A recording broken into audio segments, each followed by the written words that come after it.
जय जगन्नाथ।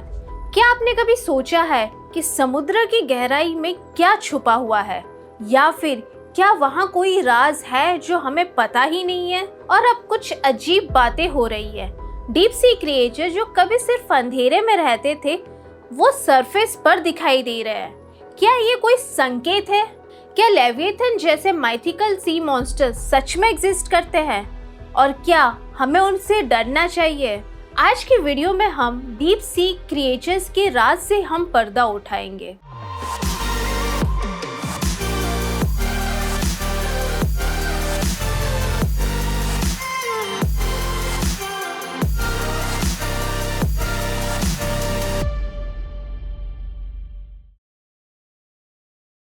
समुद्र की गहराई एक ऐसी दुनिया है जो हमारी इमेजिनेशन को भी पीछे छोड़ देती है। इमेजिन करो 36,000 फीट नीचे, जहां सनलाइट तक नहीं पहुंचती, प्रेशर इतना है कि स्टील को भी क्रश कर दे, और फिर भी वहां पे लाइफ एग्जिस्ट करती है। डीप सी क्रिएचर जो अपने आप में एक मिस्ट्री है, वो सरवाइव करते हैं उस एक्सट्रीम कंडीशन में। और अब ये क्रिएचर सरफेस पे दिखाई दे रहे हैं। क्या क्लाइमेट चेंज का असर हो रहा है या कुछ और? ये देखो, जायंट स्क्विड जो कभी सिर्फ मिथ्स और स्टोरीज में सुना जाता था, वो अब रियल लाइफ में भी दिखाई दे रहा है। और फिर है एंगलर फिश, जिसका ग्लोइंग लर्क उसके प्रे को अट्रैक्ट करता है। डीप सी हाइड्रोथर्मल वेंट्स, जहाँ से टॉक्सिक गैस निकलती है, वहाँ भी लाइफ फ्लोरिश कर रही है। क्रिएचर सनलाइट के बिना एक्सट्रीम हीट प्रेशर में भी रहना सीख चुके हैं। और अब ये क्रिएचर सरफेस पे क्यों आ रहे हैं? साइंटिस्ट का कहना है कि ओशन टेम्परेचर्स बदल रहे हैं, पोल्यूशन बढ़ रहा है, और इसका असर डीप सी लाइफ पर भी पड़ रहा है। क्या क्रिएचर्स अपना घर छोड़कर हमारी तरफ आ रहे हैं? स्केरी लगता है ना? लेकिन सबसे इंटरेस्टिंग क्वेश्चन ये है कि क्या हमें लेविएथन जैसे माइथिकल सी मॉन्स्टर से डरने की जरूरत है? क्या वो सच में एग्जिस्ट करता है, या फिर क्या हम अभी भी उन्हें डिस्कवर ही नहीं कर पाए हैं? आगे की कहानी और भी ज्यादा इंटरेस्टिंग है।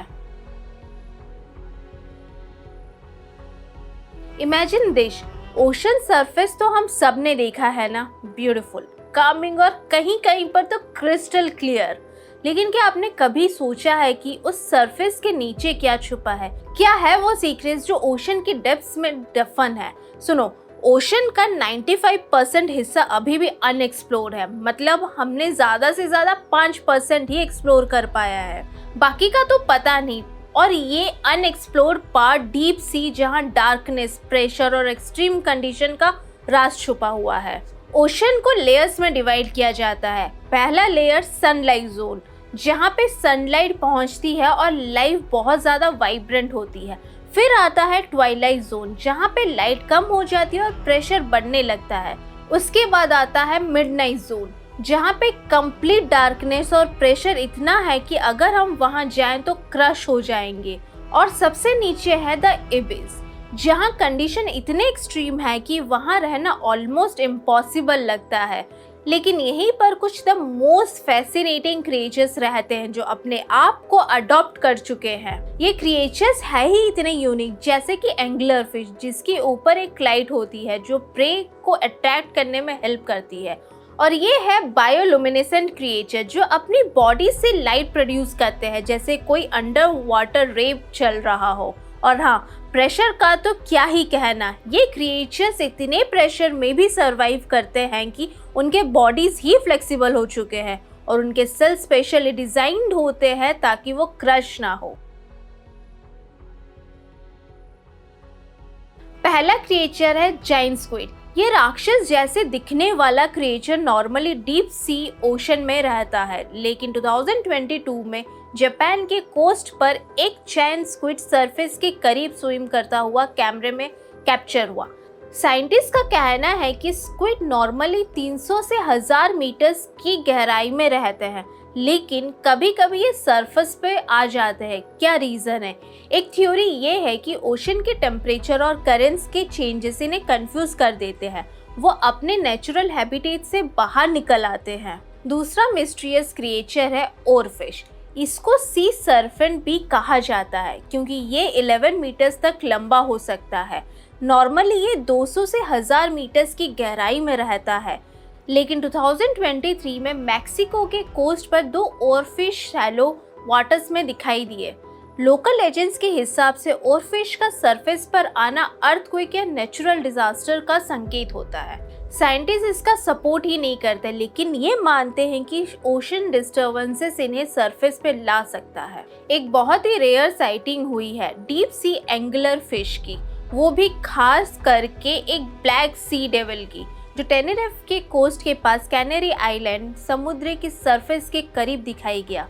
समझो ये वही है जो यूजुअली इतनी गहराई में रहती है कि हमें देखना मुश्किल हो जाता है, लेकिन इस बार ये ऊपर तक आ गई। ये सब जानकर एक सवाल दिमाग में आता है, क्योंकि ये फिश इतनी डीप सी में रहता है तो क्या क्लाइमेट चेंज या ह्यूमन एक्टिविटीज इस पे इफेक्ट डाल सकती है? साइंटिस्ट का कहना है कि हाँ, डीप सी क्रिएचर्स भी रिस्क पे है। ओवरफिशिंग, पोल्यूशन और ओशन टेम्परेचर्स का चेंज इनके इकोसिस्टम को डिस्टर्ब कर सकता है, तो हमने अपने ओशंस को प्रोटेक्ट करने की ज़रूरत है, वरना ये मिस्टीरियस क्रिएचर हमेशा के लिए एक्सटिंक्ट हो सकता है। क्लाइमेट चेंज का सबसे बड़ा असर दिख रहा है ओशन इकोसिस्टम पर। IPCC के लेटेस्ट अपडेट्स के हिसाब से ग्लोबल टेम्परेचर में जो इंक्रीमेंट आ रही है उसका 90% हीट ओशन अब्जॉर्व कर लेता है। मतलब हमारा ओशन एक जायंट हीट सिंक की तरह काम कर रहा है, लेकिन ये हीट अब्जॉर्प्शन ओशन के इकोसिस्टम के लिए खतरनाक है। कोरल रिफ, जो कि मराइन लाइफ का घर होता है, वो ब्लीच हो रहा है। कोरल ब्लीचिंग आखिर होता क्या है? जब ओशन का टेम्परेचर बढ़ता है तो कोरल्स अपने सिम्बायोटिक एल्गे को खो देते हैं, जिनके बिना वो सरवाइव नहीं कर पाते। नासा की डाटा के हिसाब से 2016 और 2017 में ग्रेट बैरियर रीफ में 50% से ज़्यादा कोरल ब्लीच हो चुके हैं। यही नहीं, मराइन स्पीसीज जैसे फिश, टर्टल और डॉल्फिन भी अपने नेचुरल हैबिटेट्स खो रहे हैं। मतलब क्लाइमेट चेंज सिर्फ हमारा नहीं, ओशन की लाइफ का भी दुश्मन है। अब बात करते हैं ओशन टेम्परेचर और करंट्स की। समुद्र का टेम्परेचर बढ़ने का मतलब है कि ओशन करंट्स भी बढ़ रहे हैं। गल्फ स्ट्रीम, जो कि नॉर्थ एटलांटिक में एक पावरफुल करंट है, वो यूरोप को गर्म रखता है, लेकिन रिसेंट स्टडीज के हिसाब से ये करंट स्लो हो रहा है, क्योंकि आर्कटिक ग्लेशियर्स मेल्ट हो रहे हैं और फ्रेश वाटर ओशन में मिक्स हो रहा है, जो सैलिनिटी को कम कर देता है, और सैलिनिटी का कम होने से करंट फ्लो का इफेक्ट होता है। अगर गल्फ स्ट्रीम और दूसरे मेजर करंट स्लो होते हैं तो इसका मतलब है कि वेदर पैटर्न्स को भी चेंज होना होगा। यूरोप में विंटर्स और ज़्यादा हार्श हो चुके हैं और ट्रॉपिकल रीजन्स में स्टॉर्म्स और ह्यूरिकेन्स की फ्रीक्वेंसी बढ़ सकती है।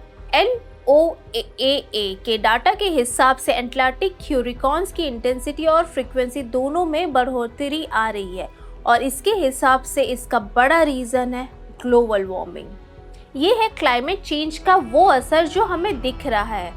ओशन इकोसिस्टम डिस्टर्ब हो रहे हैं, टेम्परेचर्स बढ़ रहा है और करंट स्लो हो रहा है, लेकिन क्या हम कुछ कर सकते हैं? हाँ, हम अपने कार्बन फुटप्रिंट्स को कम कर सकते हैं, प्लास्टिक यूज़ करना कम कर सकते हैं और सस्टेनेबिलिटी लिविंग को अडॉप्ट कर सकते हैं। क्योंकि अगर हम नहीं सुधरेंगे तो समुद्र के साथ साथ हमारा फ्यूचर भी खतरे में है।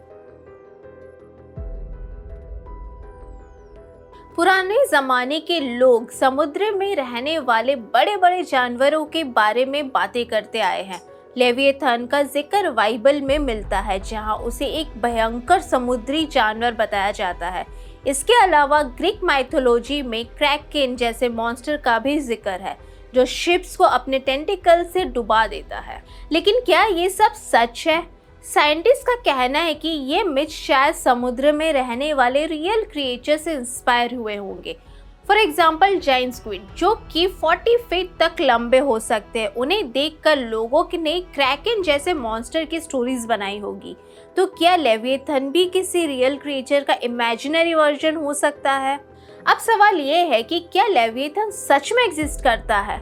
साइंटिस्ट का कहना है कि हमने अभी तक समुद्र का सिर्फ 5% ही एक्सप्लोर किया है, मतलब 95% अभी भी मिस्ट्री है, और इस मिस्ट्री में क्या पता कोई जायंट क्रिएचर छुपा हो। एक थ्योरी ये है कि लेविएथन शायद एक प्री हिस्टोरिकल वेल या क्रोकोडाइल जैसा क्रिएचर था। फॉर एग्जाम्पल लेविएथान मेलविलिए एक नाम का एक एक्सटिंक्ट व्हेल था जो 50 फीट लंबा था और उसका जॉ इतना पावरफुल था कि वो शार्क्स को भी आसानी से खा सकता था। क्या यही लेविएथान का इंस्पिरेशन हो सकता है? और हाँ, डीप सी पे ऐसे ऐसे क्रिएचर मिल चुके हैं जो कि बिल्कुल एलियन जैसे लगते हैं, जैसे कि जायंट स्क्विड, एंगुलर फिश और बायोलुमिनेसेंट जेलीफिश। तो अगर ये क्रिएचर एग्जिस्ट कर सकते हैं तो क्या लेविएथान जैसा कुछ भी पॉसिबल है? मॉडर्न टेक्नोलॉजी में डीप सी एक्सप्लोरेशन बहुत ज़्यादा आगे बढ़ चुका है। सबमरीन्स और अंडर वाटर ड्रोन्स की मदद से हमने ऐसे ऐसे क्रिएचर डिस्कवर किए हैं जो पहले कभी नहीं देखे गए थे। फॉर एग्जाम्पल 2018 में साइंटिस्ट ने एक जायंट स्क्विड को लाइव कैप्चर किया था जो कि पुराने मिथ्स को सच करने जैसा था। लेकिन अभी तक लेविएथान जैसे किसी भी क्रिएचर का कोई प्रूफ नहीं मिला। तो क्या ये बस एक मिथ है या फिर वो भी अभी तक किसी गहराई में छुपा हुआ है, waiting to be discovered? Scientist का कहना है कि नेचर हमेशा हमें सरप्राइज करती है, तो who knows, maybe one day हमें लेविएथान ही मिल जाए। डीप सी माइनिंग ये एक ऐसा प्रोसेस है जिसमें हम ओशन फ्लोर से मिनरल्स लाइक कोबलेट, निकेल और रेयर अर्थ एलिमेंट्स निकालते हैं। ये mineral smartphone, electrical cars, renewable energy technologies के लिए बहुत ज़्यादा इम्पॉर्टेंट है। लेकिन क्या आपने कभी सोचा है कि इसका असर ओशन के इकोसिस्टम पर क्या पड़ता होगा? साइंटिस्ट के अकॉर्डिंग डीप सी माइनिंग से ओशन फ्लोर की स्ट्रक्चर डिस्टर्ब होती है। सेडिमेंट्स में रहने वाले माइक्रो ऑर्गेनिज्म जो फूड चेन का बेस है वाइप आउट हो जाता है। 2021 में नेचर जियोसाइंस जर्नल में पब्लिश हुई एक स्टडी के हिसाब से माइनिंग से टॉक्सिक मेटल और सेडिमेंट्स वाटर कॉलम में मिक्स होते हैं जो मैराइन लाइफ के लिए हार्मफुल है। इमेजिन कीजिए अगर आपके घर के सामने कोई बुलडोजर चलाने लगे और आपका पूरा इकोसिस्टम डिस्टर्ब हो जाए तो आपको कैसा लगेगा? वैसे ही डीप सी क्रिएचर्स के लिए ये एक डिजास्टर है। अब बात करते हैं पोल्यूशन की। हर साल लगभग 8 मिलियन टन प्लास्टिक वेस्ट समुद्र में फेंक दिया जाता है। ये प्लास्टिक डिकम्पोज होने में 500 साल तक का टाइम लेता है और इसके सबसे बड़ा असर मैराइन लाइफ पर ही पड़ता है। ये टर्टल प्लास्टिक को जेलीफिश समझकर खा जाते हैं। साइंटिस्ट के हिसाब से 52% सी टर्टल्स ऑलरेडी प्लास्टिक इंजेक्शन का शिकार हो चुके हैं। और ये सिर्फ टर्टल्स नहीं, व्हेल्स, डॉल्फिन और सी बर्ड्स भी इस पोल्यूशन से बच नहीं सकते। माइक्रोप्लास्टिक जो कि 5 mm से छोटे प्लास्टिक पार्टिकल्स होते हैं अब हर जगह मिल रहे हैं। 2020 के स्टडी के हिसाब से हर साल लगभग 24.4 ट्रिलियन माइक्रोप्लास्टिक पार्टिकल्स ओशन में प्रेजेंट है। ये पार्टिकल फिश के थ्रू हमारे फूड चेन में भी आ रहे हैं और अल्टीमेटली हमारा हेल्थ को भी इफेक्ट ही कर रहा है। पहले बात करते हैं हमारे न्यू टेक्नोलॉजीज की जो हमें डीप सी एक्सप्लोरेशन में नए हॉरिजन दिखाई दे रही है। साइंटिस्ट अब autonomous under water vehicles AUVs और रिमोटली ऑपरेटेड व्हीकल्स ROVs का यूज कर रहे हैं जो समुद्र की गहराई तक पहुंचकर डाटा कलेक्ट करते हैं। ये मशीन हाई रिजोल्यूशन इमेजेस और वीडियोस कैप्चर कर रही है और सैंपल्स भी कलेक्ट करती है जिससे हमें डीप सी इकोसिस्टम को बेटर अंडरस्टैंड करने में मदद मिलती है। और अभी तो शुरुआत है। 3D मैपिंग और AI बेस्ड टेक एनालिसिस जैसे टेक्नोलॉजीज हमें डीप सी टोपोग्राफी को मैप करने में हेल्प कर रही है। फॉर एग्जाम्पल 2020 में साइंटिस्ट ने सी किट मैक्सलाइमर नाम का AUV का यूज करके अटलांटिक ओशन के फ्लोर का डिटेल मैप बनाया था। ये मैप हमने अंडर वाटर माउंटेन ट्रेंच और इवन शिवरेक जैसे को लोकेट करने में हेल्प करती है। टेक्नोलॉजी की वजह से हमने कुछ बहुत ही ज़्यादा माइंड ब्लोइंग डिस्कवरी भी करी है, जैसे हाइड्रोथर्मल वेंट्स को जो भी एक तरह के अंडर वाटर गीज़र जैसा होता है। इनके आसपास रहने वाले ऑर्गेनिज्म जो एक्सट्रीम हीट और प्रेशर में भी सरवाइव करते हैं। हमें ये समझ आ रहा है कि लाइफ कैसे अर्थ के सबसे हार्श कंडीशन में भी फ्लोरिश कर सकती है। और हु नोज, मे बी ये डिस्कवरी हमें एलियन लाइफ को समझने में भी हेल्प करे। फ्यूचर में हम अंडर वाटर रिसर्च स्टेशन भी बना सकते हैं जहां साइंटिस्ट लॉन्ग टर्म तक स्टडीज कर सके, और हो सकता है कि हम डीप सी माइनिंग और सस्टेनेबल एनर्जी रिसोर्सेज करने को एक्सप्लोर करें, जैसे कि मीथेन हाइड्रेस और मिनरल रिच मॉड्यूल्स। लेकिन ये एक्सप्लोरेशन सस्टेनेबल होना चाहिए ताकि हम डीप सी इकोसिस्टम को हार्म ना कर सकें। डीप सी इकोसिस्टम जो कि ओशन के सबसे नीचे वाले हिस्से में होते हैं, ये एक अलग ही दुनिया है। यहाँ पर मिलने वाली स्पेसीज जैसे कि bioluminescent jellyfish, giant tube worms, deep sea corals, ये सब अपने आप में एक वंडर है। लेकिन ये इकोसिस्टम अब डेंजर में है। क्यों? क्योंकि हम इंसान deep sea mining, overfishing, pollution के थ्रू इनका नुकसान पहुंचा रहे हैं। डीप सी माइनिंग जो कि मिनरल्स लाइक कोबलेट, निकेल के लिए की जाती है, ये सी फ्लोर को कम्प्लीटली डिस्ट्रॉय कर देती है। और ये सिर्फ वहाँ के क्रिएचर्स के लिए नहीं बल्कि पूरे ओशन इकोसिस्टम के लिए एक बड़ा थ्रेट है। साइंटिस्ट ने ये प्रूव किया है कि डीप सी इकोसिस्टम को डैमेज करने से कार्बन साइकिल भी इफेक्ट होता है, जो कि क्लाइमेट चेंज को भी और ज़्यादा बढ़ा कर देती है। अब सवाल ये है कि ये डीप सी क्रिएचर इतने इम्पोर्टेंट क्यों हैं? तो ये क्रिएचर ओशन की फूड चेन का एक हिस्सा है। इनके बिना हमारे ओशन का बैलेंस बिगड़ सकता है। For example deep sea fish जैसे कि एंगलर फिश और ग्लपर ईल्स, ये प्रेडेटर्स है जो स्मॉलर फिश और प्लैंक्टन्स को कंट्रोल करते हैं। अगर ये नहीं होंगे तो स्मॉलर स्पेशीज ओवर पॉपुलेट हो जाएंगे, जिसके ओशन का बायोडाइवर्सिटी ही इफेक्ट कर देगी। साइंटिस्ट ने ये भी डिस्कवर किया है कि डीप सी क्रिएचर हमारे लिए बेनिफिशियल है। उनकी स्टडी से हम नए मेडिसिन बना सकते हैं, स्पेशली कैंसर और बैक्टीरियल इन्फेक्शंस के लिए। फॉर एग्जाम्पल डी सीप स्पॉन्जेस से मिलने वाले कंपाउंड्स ने एंटी कैंसर प्रॉपर्टीज दिखाई दी गए हैं। फॉर एग्जाम्पल क्रिएचर्स सिर्फ ओशन के लिए नहीं बल्कि हमारे लिए भी ज़रूरी है। लेकिन अगर हम इनको प्रोटेक्ट नहीं करेंगे तो ये सब पॉसिबिलिटी ख़त्म हो जाएंगी। और ये सिर्फ एक साइंटिफिक लॉस नहीं होगा बल्कि एक इमोशनल लॉस भी होगा, क्योंकि ये क्रिएचर हमारे प्लैनेट की ब्यूटी और डाइवर्सिटी का एक हिस्सा है। तो अब सवाल ये है कि हम क्या कर सकते हैं? सबसे पहले हमें अपने डेली लाइफ में प्लास्टिक का यूज़ कम करना होगा। प्लास्टिक वेस्ट ओशन में जाके डीप सी क्रिएचर को हार्म पहुंचाते हैं। दूसरा, हमें सस्टेनेबल सी फूड चूज़ करना होगा जिससे ओवरफिशिंग को कंट्रोल किया जा सकता है। और लास्टली, हमें कंजर्वेशन ऑर्गेनाइजेशन को सपोर्ट कर सकते हैं जो कि डीप सी इकोसिस्टम को प्रोटेक्ट करने का काम कर रही है। ये डीप सी इकोसिस्टम हमारे ओशन का दिल है। अगर हमने इनको बचाया तो हमने अपने प्लैनेट को बचाया। ये रिस्पॉन्सिबिलिटी सिर्फ साइंटिस्ट या गवर्नमेंट्स की नहीं है बल्कि हम सब की है। आज हमने एक्सप्लोर किया एक बहुत ही interesting mystery, why deep sea creatures are coming out of the surface. और हाँ, लेविथन जैसे माइथिकल सी मॉन्स्टर का भी जिक्र हुआ जो सच में डरावना है।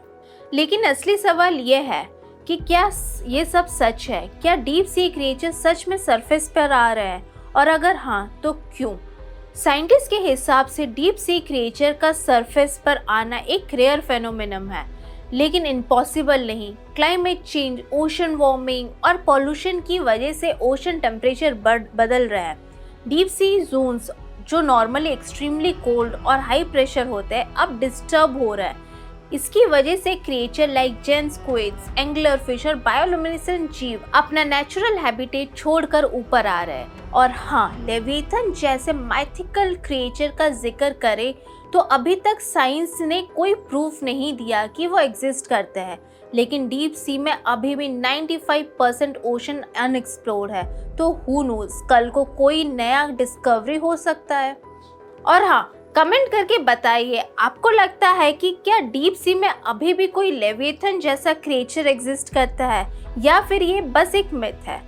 अगर आपको ये टॉपिक इंटरेस्टिंग लगा तो वीडियो को लाइक करना मत भूलिए और यहाँ पे क्लिक करके हमारे चैनल को सब्सक्राइब कर सकते हैं ताकि आप हमारे साथ एक्सप्लोर कर सके दुनिया के सबसे मिस्टीरियस सीक्रेट्स। और अगर आपको जानना है कि why toxic relationship is so common in Gen Z, तो यहाँ पे क्लिक करके वो वीडियो हमारा देख सकते हैं। तो फिर मिलते हैं हमारे अगले वीडियो में जब हम एक्सप्लोर करेंगे किसी और फैसिनेटिंग मिस्ट्री को। Till then, stay curious, stay awesome and remember, The ocean is deeper than we think, so are its secrets.